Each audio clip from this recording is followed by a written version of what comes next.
میں اب اللہ کے سامنے لپٹ لپٹ کے میں سجدے کروں، وہ ٹائم کب آئے گا؟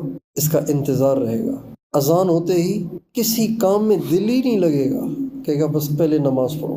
تنہائی میں بیٹھ کے ذکر کرنے کو دل کرے گا، بس میں ہوں اور اللہ ہوں اور کوئی نہ ہو، میں ہوں اور اللہ ہوں اور کوئی نہ ہو۔ آج تو دل تنہائی سے گھبراتا ہے، جب اللہ سے تعلق ہو جاتا ہے تو تنہائی سے انس ہو جاتا ہے، تنہائی سے الفت ہو جاتی ہے۔ جب دل اللہ پاک سے لا تعلق ہو جاتا ہے نا، جب اللہ سے کنیکشن کٹ جاتا ہے تو پھر تنہائی میں وحشت ہوتی ہے۔ انٹرنیٹ بند ہو جائے تو لوگ پریشان ہوتے ہیں، یار انٹرنیٹ بند ہے، پتہ ہی نہیں چل رہا۔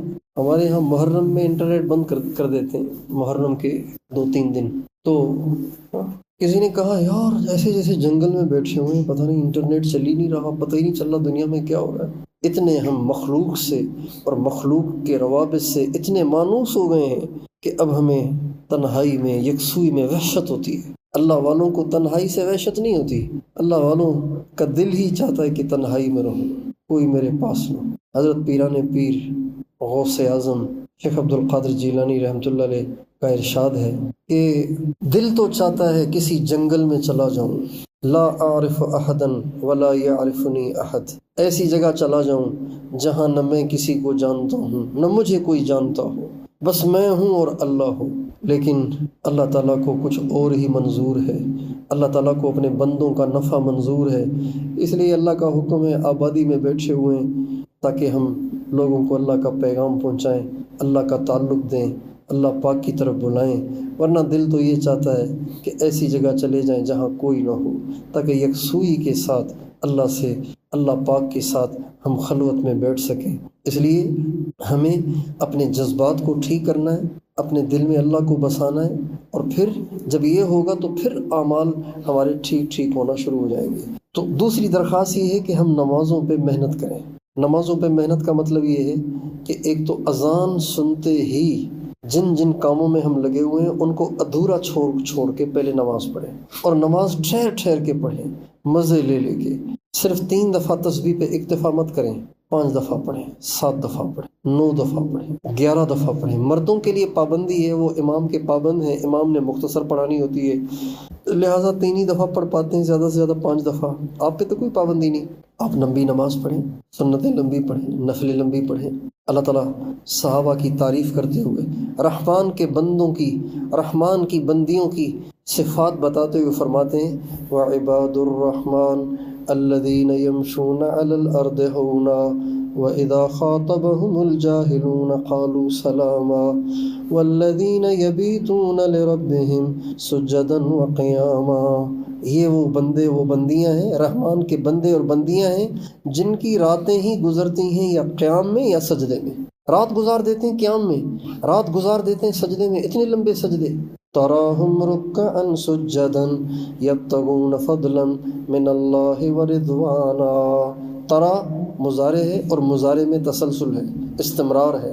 دیکھے گا تو اپنے صحابہ کو کہ وہ رکوع میں ہیں یا سجدے میں ہیں، اور وہ اپنے رب کی رضا کو تلاش کرتے ہیں، اس کے طالب ہیں، اس کے متمنی، اس کے متلاشی ہیں۔ اللہ گواہی دے رہے ہیں ان کے لیے۔ کانوا قلیلا من اللیل ما یہجعون وبالاسحار ہم یستغفرون۔ یہ ماضی استمراری ہے، تھوڑا سویا کرتے تھے، زیادہ جاگا کرتے تھے، اور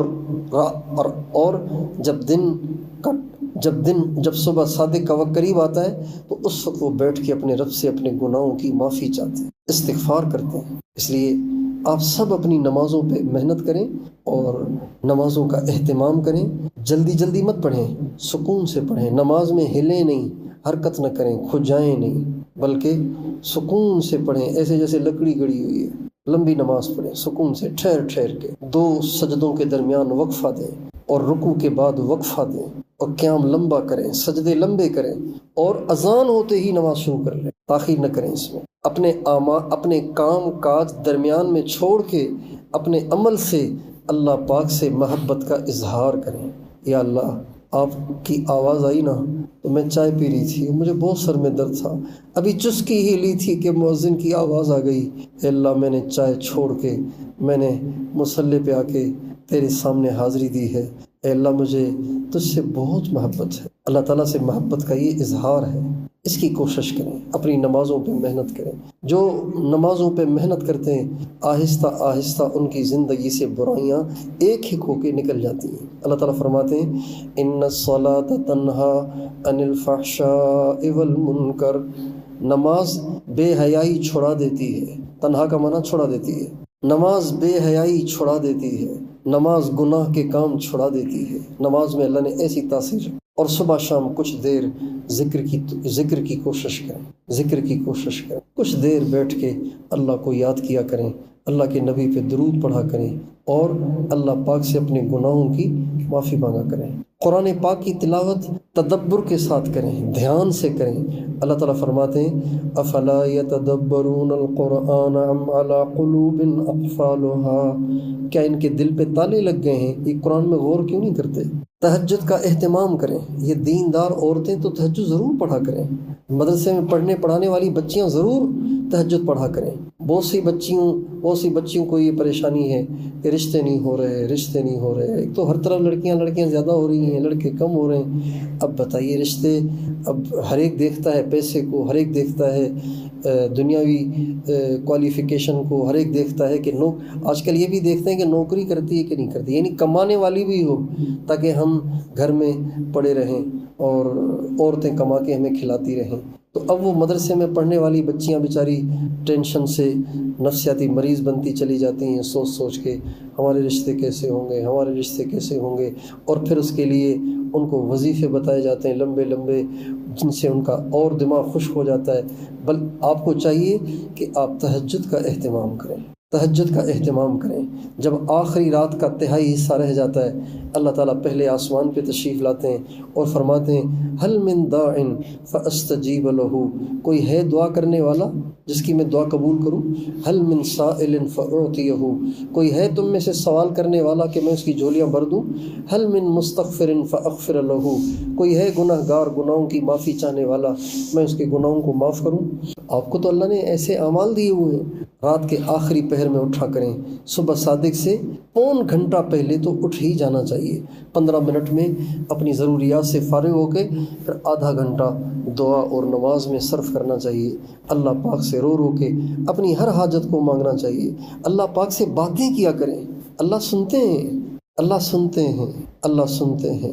جب بندہ بندی اپنے دل کے دکھڑے اس کو سناتی ہے، اللہ پاک کو بہت اس پہ پیار آتا ہے، اللہ کو بہت اچھا لگتا ہے وہ بندہ اور بندی جو اللہ پاک کو اپنے سارے دکھ سناتا ہے۔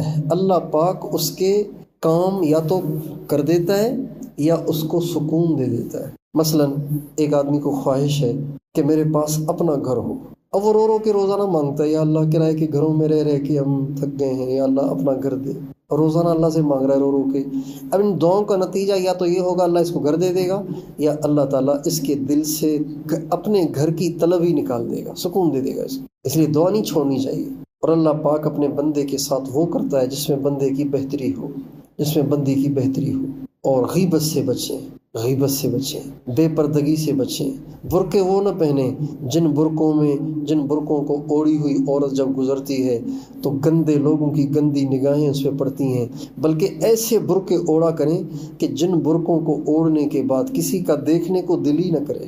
ایسے برقعے اوڑھنے چاہیے، ایسے برقعے پہننے چاہیے۔ اب برقع پہنتے ہیں اوروں کی نگاہوں سے چھپنے کے لیے، اور برقع ہی ایسا پہنا ہوا ہے کہ نگاہیں اٹھ رہی ہیں، تو فائدہ کیا ہوا برقعے کا؟ پھر برقعے کا پورا فائدہ تو نہ ہوا۔ اس لیے برقع ایسا اوڑھنا چاہیے کہ جس سے دل ہی نہ کرے کسی کا دیکھنے کو۔ گندی نگاہوں سے اپنے آپ کو بچانا یہ عورت کی ذمہ داری ہے۔